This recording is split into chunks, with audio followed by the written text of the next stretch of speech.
What's up, nerds? This is Cheshire from Cheshire Plays Games, and today, or this evening, tonight, whatever, we're going to talk about playing Control in Oathbreaker. Now, this isn't a perfect control list, this is a sample list. As I always say, you can do whatever you want. Sphinx's Revelation probably needs to be in here. I agree.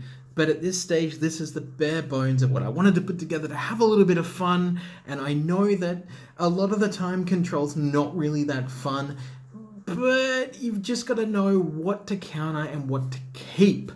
So before we do that, please take a moment to go and hit that subscribe button here on the YouTube. I know I keep saying it, but once we get to 1,000 subscribers, this channel will be a hell of a lot better because I'll start actually being able to do different things. And I get more opportunities the more that people like the videos and comment and stuff. So do that as well. Check out my writings over at puremtgo.com, mostly with Commander and Standard, of course. Commander not going anywhere. We're still doing Commander, don't get me wrong, but Oathbreaker is just like my niche at the moment. It's the thing I'm having fun with. So, first up, we need to talk about two things. The first one we need to talk about is Dovin Baan. So, Dovin Baan is 2 colors, 1 white and 1 blue. For +1, you can, until your next turn, target up to 1 creature, and it gets -3/-0, and its activated abilities can't be activated, which is pretty cool. You can shut down some sort of activated ability, makes it really nice. For -1, you can gain 2 life and draw a card, which is great for keeping you in the game in a control deck, because you're not only gaining the precious life back, but you're also drawing cards as well. For -7, you get an emblem with your opponents can't untap more than 2 permanents during their untap steps. This is very important because this is basically going to lead you to play some sort of taxation style deck, which we do have pieces of. Not a whole lot, but enough to kind of keep us alive. Now, you've probably heard me say numerous times, don't play Counterspells as your signature spell unless you really know what you're going to be doing with it. And this is more of a targeted counterspell. So Dovin's Veto is 1 white and 1 blue for an instant. This spell can't be countered. Counter target non-creature spell. So this can do things like, take out your opponent's commanders because it's a non-creature spell. It's nice to be able to counter those. We can counter things that would actually maybe remove or kill our poor little Dovin Baan. Dovin just says no. Absolutely not. I won't let you. You can go all the way back home. Speaking of, we have some taxation effects. So the first one we have is Authority of the Consuls. This is an enchantment for 1 white. Creatures your opponents control enter the battlefield tapped, which is great against aggressive decks. Whenever a creature enters the battlefield under an opponent's control, you gain 1 life. Lovely against tokens decks. We have Blind Obedience. Now, we probably need to talk about Extort in just a second, but this is 1 color and 1 white for an enchantment. With Extort, artifacts and creatures your opponents control enter the battlefield tapped. Extort is reminder text. Just remember, this is not a white and black card, this is a white card. Whenever you cast a spell, you may pay white or black, and if you do, each opponent loses 1 life, and you gain that much life. We, of course, have Detention Sphere. Tax. 1 colorless, 1 white, and 1 blue for an enchantment. When it enters the battlefield, you can exile target non-land permanent not named Detention Sphere and all other permanents with the same name as that permanent. When Detention Sphere leaves the battlefield, return the exiled cards to the battlefield under their owner's control. This is just, it's pretty good for getting rid of a mass of tokens or copied creatures and they're original, or maybe you just want to exile a Planeswalker or something like that. That's fine. This is a pretty neat enchantment, so we're including it. Ghostly Prison, of course, we've talked about this a lot. 2 colors and 1 white for an enchantment. Creatures can't attack you unless their controller pays 2 for each creature he or she controls that's attacking you. We have Aven Mind Sensor. This is 2 colors and 1 white, flash and flying. If an opponent would search a library, that player searches the top 4 cards of the library instead. Again, just more really great taxation type effects. We've got Windborn Muse, speaking of taxation. This is 3 colorless and 1 white for a creature spirit flying. Creatures can't attack you unless their controller pays 2 for each creature they control that's attacking you. So again, it's kind of just another ghostly prison, which is fine. You're probably wondering how the control deck is going to kill people though. So the first thing we need to look at is Metallurgic Summonings. So this is 3 colors and 2 blue, and whenever you cast an instant or sorcery spell, create an XX colors construct artifact creature, where X is that spell's converted mana cost. For 3 colors and 2 blue, we can exile Metallurgic Summonings and then return all instant and sorcery cards from your graveyard to your hand. Whew, well, I mean, we can only do it if we have 6 or more artifacts. We're not really running artifacts in this deck at all, but this is basically just so that we can counter spells and then create creatures from when we cast our counter spells, basically. And yeah, we can just basically flood the floor and use some big blockers or something like that. There's ways to do it. So for our counter suite, we are running, of course, a copy of Negate. This is 1 blue and 1 colors to counter target non-creature spell. We have Remand, because this can be very good. 1 colors and 1 blue for an instant counter target spell. If it's countered this way, put it into its owner's hand instead of that player's graveyard and draw a card. We have good old 2 blue counter target spell from Counterspell. White-bordered just to make people sad. We have Forbid. Buyback is choose and discard 2 cards. This is 2 blue and 1 colors to counter target spell. We of course have Absorb because we want to counter target spell and gain 3 life for 2 blue and 1 white. We have Disallow because of the multi-effect of Disallow. 2 blue and 1 colors counter target spell activated or triggered ability. Not land mana, not mana abilities. But hey, it's still very good. Oh, you want to crack that fetch? Are you sure? We have Mystic Confluence. This is 3 colors and 2 blue. Choose 3. You may choose the same mode more than once. Counter target spell unless its controller pays 3. Pretty handy.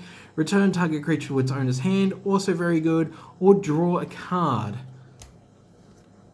For our draw stuff, we are playing a copy of Opt because we can scry and draw a card as an instant for blue. We have Preordain because it's scry 2 and then draw a card for 1 blue and a sorcery. We have, of course, a Brainstorm. 1 blue, instant, draw 3, then put 2 cards from your hand on top of your library in any order. We have Ponder, which is 1 blue for a sorcery. Look at the top 3 cards of your library, put them back in any order. You may shuffle your library, draw a card. We, of course, have Fact or Fiction, because this came back out in Modern Masters, which is hilarious, because now people are doing Fact or Fiction piles again. 3 colors and 1 blue, reveal the top 5 cards of your library. An opponent separates those cards into 2 piles, put 1 into your hand and the other into your graveyard. Piles is hilarious. One of our kill conditions can be Blue Sun's Zenith. Now, you're probably going to be waiting until late game to just try and pick off one opponent, but this is 3 blue and X for an instant. Target player draws X cards, shuffle Blue Sun's Zenith into its owner's library. So, can be great for decking people. For removal, we have Path of Exile. Exile target creature. Its controller may search their library for a basic land card and put that card onto the battlefield tapped, and then shuffle their library. This is an instant for 1 white. We want to move up the chain a little bit. So we have some mass removal. We've got Fumigate. 3 colors and 2 white, destroy all creatures, and then you gain a life for each creature destroyed. We, of course, have the brand new Time Wipe. This is 2 colors, 2 white, and a blue. Return target creature you control to its owner's hand, and then destroy all creatures. Holy for holy. This is so cool. And with things like Torrential Gearhulk and Azor, this can be really strong. So let's just put this down here so that we can talk about it in a second. Supreme Verdict wouldn't be a blue-white counters deck without the good old Verdict. This is 1 colors, 2 white, and a blue for a sorcery. Can't be countered, destroy all creatures. Straight up. Moving on to what we're going to do with some creatures. We, of course, have Thing in the Ice. This is a 1 blue and 1 colorless for a creature horror, a 0/4 wall. It comes into the battlefield with 4 ice counters on it, and whenever you cast an instant or sorcery, remove an ice counter from Thing of the Ice and then transform it. It becomes a 7/8 that says when it flips, return all non-horror creatures to their owner's hands. This can end games. It's hilarious late. We have Spellseeker. Of course, we have Counterspells and draw stuff that this can seek out for us. This is 2 colors and 1 blue for a human wizard. Whenever Spellseeker enters the battlefield, you can search a library for an instant or sorcery card with a converted mana cost of 2 or less, reveal it, put it into your hand, and shuffle your library. Speaking of kill conditions, we have True Name Nemesis, the hard to kill True Name Nemesis. This is 1 colors and 2 blue. As it comes into play, choose a player. True Name Nemesis has protection from the chosen player. Yeah, it's just going to keep swinging for 3. That sounds pretty good to me. We have an Arena Rector. This is 3 colors and 1 white.